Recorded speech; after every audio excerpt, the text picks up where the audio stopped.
Baik, bismillahirrahmanirrahim. Assalamualaikum warahmatullahi wabarakatuh. Berjumpa kembali di acara Bincang Biologi, teman-teman belajar bersama guru kreatif. Masih di acara Kupas Tuntas Materi Biologi kelas 11 gitu ya. Ini adalah video lanjutan mengenai sistem koordinasi, kajian yang kedua mengenai alat indera gitu ya. Video pertama kita buat mata, video kedua kita buat telinga, dan video yang ketiga kita akan membahas lanjutannya alat indera berikutnya gitu ya.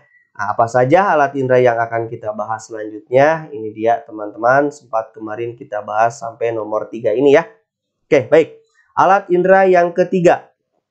Jangan lupa like, comment, and subscribe. Kita akan bahas yaitu kulit. Nah, ini dia teman-teman alat indera kita yang ketiga berupa kulit. Oke. Nah, kulit ini seperti apa? Kenapa kulit dijadikan sebagai alat indera? Maka jawabannya adalah sebab kulit dia memiliki reseptor-reseptor yang mampu meraba. Gitu ya. Apa saja kita akan bahas. Nah, di dalam kulit kita, teman-teman, itu ada yang disebut sebagai ujung-ujung saraf. Ujung-ujung saraf inilah yang berperan sebagai indera perabanya. Nah, ujung saraf ini dia yang pertama terbungkus oleh kapsul, teman-teman, atau disebut sebagai korpuskula. Jadi, ujung sarafnya ditutupi atau dibungkus oleh korpuskula. Nah, korpuskula ini nanti ada macam-macamnya. Ada yang disebut sebagai korpuskula Meissner, gitu ya. Ada yang disebut sebagai korpuskula Pacini. Nah, ini dia Meissner, ada Pacini. Nah, ini dia Meissner, kita lihat dulu bentuknya. Ini dia kuncupnya.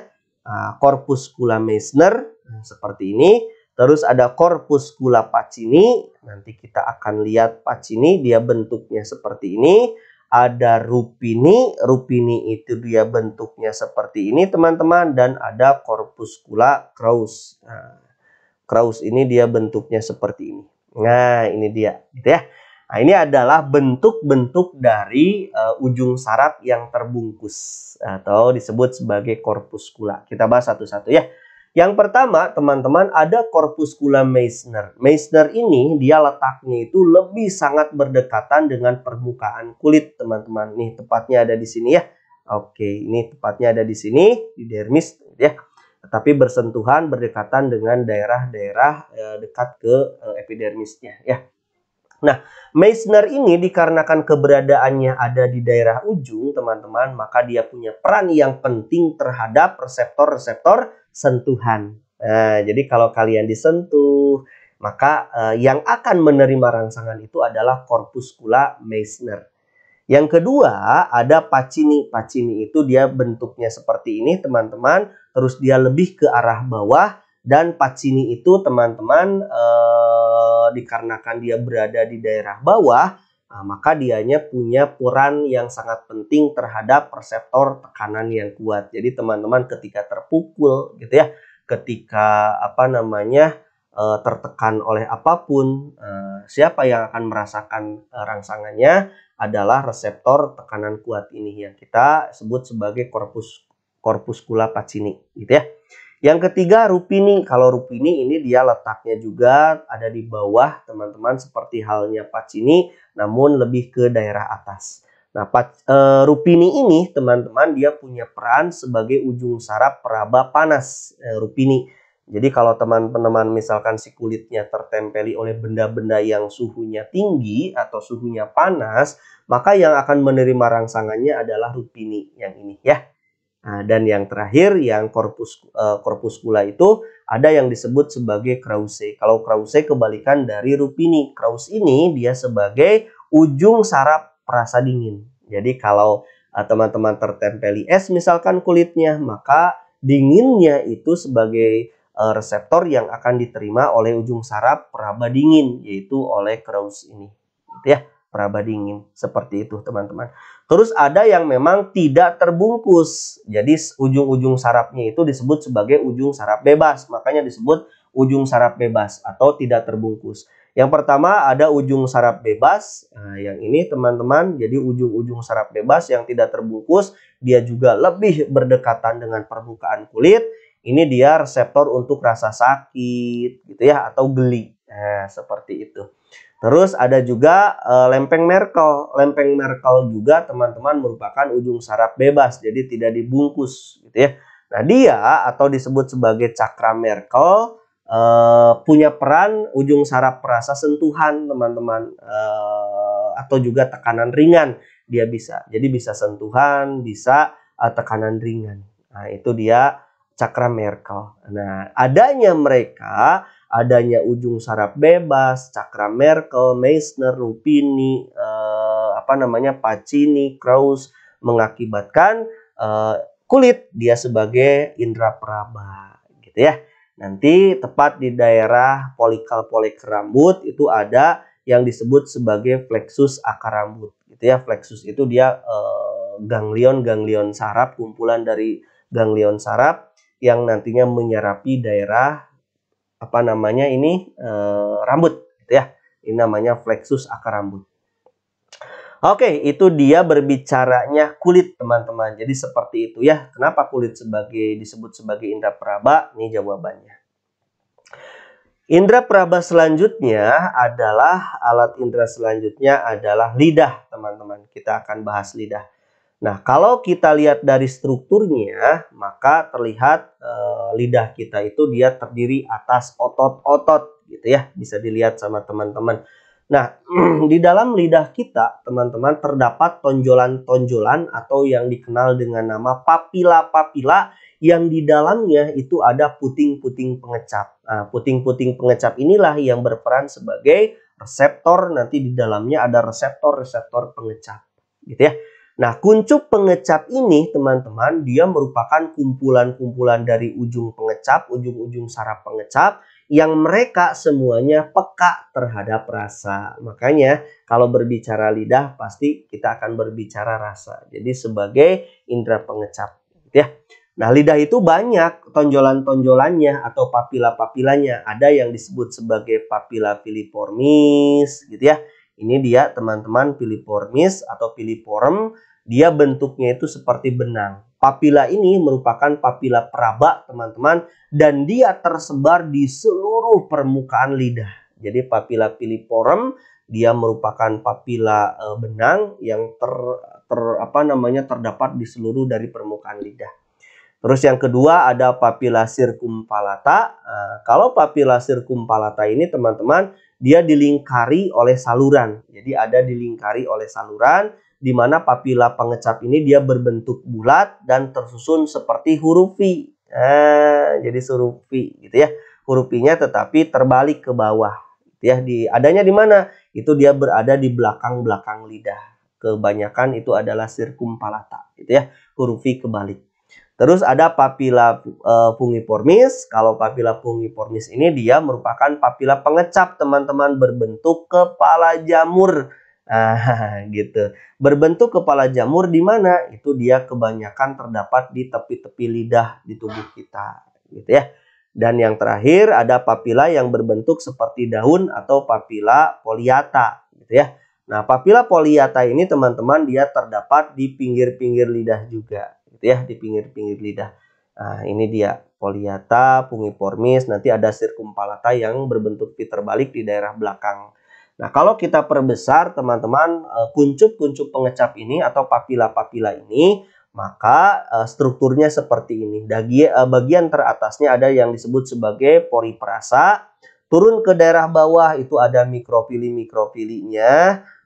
Dia tersusun ke bawah itu tersusun atas sel-sel gustator, gitu ya.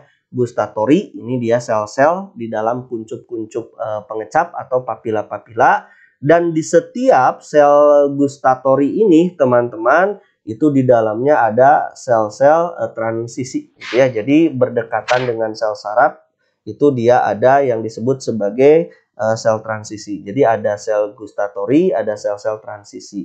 Yang setiap sel tersebut dia akan disarapi. Jadi adanya saraf ini kalian bisa merasakan, gitu ya. Bisa merasakan itu rasa apa yang nantinya tentu setelah diterjemahkan oleh otak, gitu ya. Nah, seperti itu. Rasa apa? Misalkan di daerah depan manis, tepat di daerah pinggir-pinggir belakangnya ada asin, gitu ya. Terus tepat di daerah belakang tepi lagi ada asam. Dan satu lagi ada yang disebut sebagai pahit di daerah belakang. Seperti itu ya. Itu dia berkenaan dengan alat pengecap, indera pengecap berupa lidah. Strukturnya seperti ini ya. Lidah sebagai alat indera kenapa? Sebab dia punya reseptor-reseptor pengecap yang disebut sebagai puting-puting pengecap gitu ya. Oke, sip. Yang terakhir ketika kita berbicaranya alat indera, teman-teman, maka alat indera yang terakhir yang ada di dalam tubuh kita adalah ada yang disebut sebagai hidung. Nah, ini dia hidung sebagai organ terakhir yang akan kita bahas.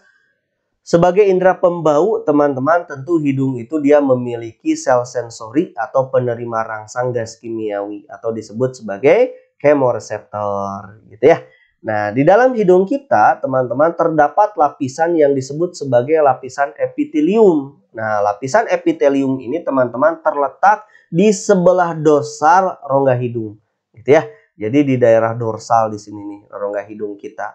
Nah, dia terlindungi oleh lendir, teman-teman, oleh mukus, dan di sana itu terdapat silia-silia atau rambut-rambut pembau, gitu ya. Nah, ini ada rambut-rambut pembaunya. Nah, oke, ini sini ya, ada rambut-rambut pembau, maaf, di daerah nanti hidungnya. Nanti di sini kalau misalkan teman-teman bisa diperhatikan ada saraf-saraf pembau gitu ya.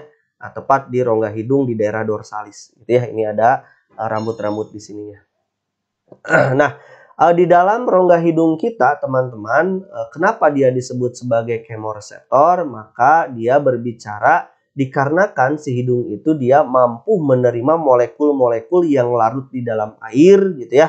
Boleh juga di dalam lemak, yang ada di dalam udara juga bisa. Dia semuanya akan larut dalam mukus. Jadi di dalam lendir dia akan larut di dalam lendir yang akan menimbulkan sensasi bau. Nah, sensasi bau inilah yang akan diterima oleh saraf-saraf pembau. Nah, indera pembau itu dia akan dirangsang oleh gas yang terhirup gitu ya oleh hidung kita. Jadi bisa berupa gas, bisa berupa secawa molekul-molekul gitu ya, yang nantinya akan diterima oleh saraf pembau yang ada di rongga hidung. Nah, reseptor pada hidung ini dia berupa sebagai sel-sel saraf olfaktorius, teman-teman, yang akan dialirkan ke otak. Nanti impuls saraf berupa baunya itu dia diterima oleh sel saraf olfaktorius yang akan diteruskan ke otak melalui saraf-saraf kranial. Dari saraf kranial inilah akan masuk ke otak lalu diterjemahkan itu bau apa gitu ya. Nah, ini dia saraf olfaktori ini, teman-teman. Saraf olfaktorius itu di bawahnya nanti ada yang disebut sebagai afferent nerve atau saraf aferen gitu ya, atau saraf-saraf olfaktorius. Di atas ada bulbusnya, ini saraf-saraf olfaktoriusnya, ke bawah ada sel-sel basal. Terus makin bawahnya ini, yang ini itu ada yang disebut sebagai sel reseptor olfaktorius gitu ya. Di sini ada mukusnya.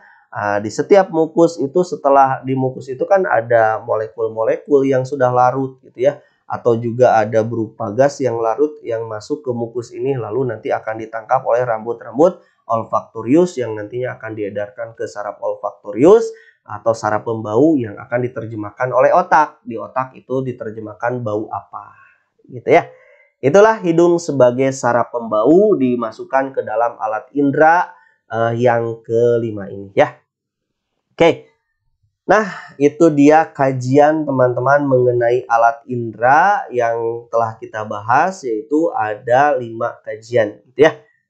Ada mata, ada telinga, ada kulit, ada lidah, dan ada yang terakhir itu adalah hidung yang barusan kita bahas. Itu saja teman-teman yang sudah kita tuntaskan alat indera sebagai sistem koordinasi yang ada di dalam tubuh kita. Mudah-mudahan bermanfaat. Saya ucapkan terima kasih. Assalamualaikum warahmatullahi wabarakatuh.